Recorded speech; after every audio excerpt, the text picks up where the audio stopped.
સવારમાં જાગી હરડે લેવાની હોય, આમળા લેવાના હોય, અમૃત લેવાનું હોય. એ પરંપરા પછી થોડીક નીચે આવી એટલે ફળાહાર આવ્યું તો ફળાહાર લેવા જોઈએ. એ પરંપરા નીચે આવી એટલે શિરામણ આવ્યું, શિરામણ કરવા જોઈએ. પણ આ દેશ 200 વર્ષ અંગ્રેજી ગુલામી માનસિકતાની અંદર રહ્યો એટલે આપણી માનસિકતા આહાર વિહાર પણ અંગ્રેજી થઈ ગયા અને એના પરિણામ સ્વરૂપ ઘણું બધું આપણા પરિવારમાં શરીરમાં ઘૂસી ગયું. એ છે કે અંગ્રેજો આવ્યા હતા યુરોપમાંથી. યુરોપ ઠંડો પ્રદેશ છે, એના શરીરમાં ગરમીની જરૂર પડે એટલે એ લોકો ગરમ પાણીમાં એક વનસ્પતિ ઉકાળીને પીતા હતા એટલે એને સારું લાગ્યું. એટલે ધીરે ધીરે એ લોકોએ પીવાનું ચાલુ કર્યું, એને મજા આવી. ભારતમાં આસામમાંથી ચાલુ કર્યું, ધીમે ધીમે આખા ભારતમાં એનો પ્રચાર કર્યો. પણ ભારતમાં એવું ન કીધું કે તમે શિયાળામાં પીવો અને ગરમ પાણીમાં પીવો તો ગરમી ન થાય. આમ તો નશાકારક વસ્તુ લેવી જ ન જોઈએ, કારણ કે એમાં કેફીન અને ટેનિક એસિડ આવે. એટલે ભારતમાં દૂધમાં ચાલુ કરાવી.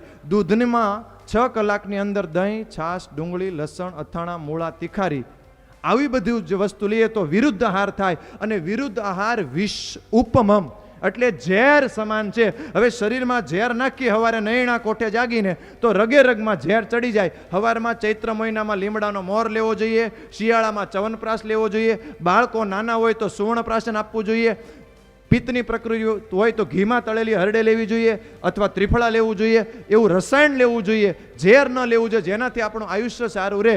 અને એમ કરતાં કરતાં દૂધમાં એ વનસ્પતિ નાખી, પછી એમાં ખાંડ નાખી એટલે ખાંડમાં સલ્ફ્યુરિક એસિડ આવે અને એમાં કેફીન અને ટેનિક એસિડ આવે અને ઝેર તૈયાર થઈ ગયું. અને ધીમે ધીમે ધીમે ધીમે ઝેર બધે પહોંચી ગયું અને સરસ મજાનું ચા તૈયાર થઈ ગઈ. અને આપણે બધા તો બહુ ડાયા, કેવા સરસ ડાયા. માતૃદેવો ભવ, પિતૃદેવો ભવ, આચાર્ય દેવો ભવ અને અતિથિ દેવો ભવ. અતિથિને દેવતા, મહેમાન આવે તો રાજી થઈ જાય. હવે તમે મને જવાબ દો, દેવતાને અમૃત પીવડાવે કે ઝેર પીવડાવે? મારા હામ, અરે મારા છોકરાના હામ, અરે મારા ગળાના હામ, મારા ઘરે અંદર આવો, ચા પીધા વગર જવા ન દઉં, ટાળી દઉં, મારી નાખું, ઝેર પાઈ દઉં, પછી જ મોકલું. હગા વાલાને જ કાપી નાખવાના. મેં તમને કીધું કે આજથી ચૈત્ર મહિનાનો લીમડાનો મોર પીવો એટલે સ્વાસ્થ્ય સારું રહેશે, આરોગ્ય સારું રહેશે, સ્કિનમાં ગ્લો આવશે, ડાયાબિટીસ બીપી કંટ્રોલમાં આવશે, ઇમ્યુનિટી તમારી વધશે, એચબી વચ્ચે. આ બધા અનુભવો છે. અને તમે ચૈત્ર મહિનો આવે, સરવૈયા સાહેબે કીધું હતું લીમડાનો મોર ચાલુ કરો. અને મેં જો આ ન સમજાયું હોત એટલે જેવો લીમડાનો મોર પીધો એટલે 15 મિનિટમાં કડક ચા પીધી એટલે મોર વાહે રહી ગયો, ચા મોર થઈ ગઈ.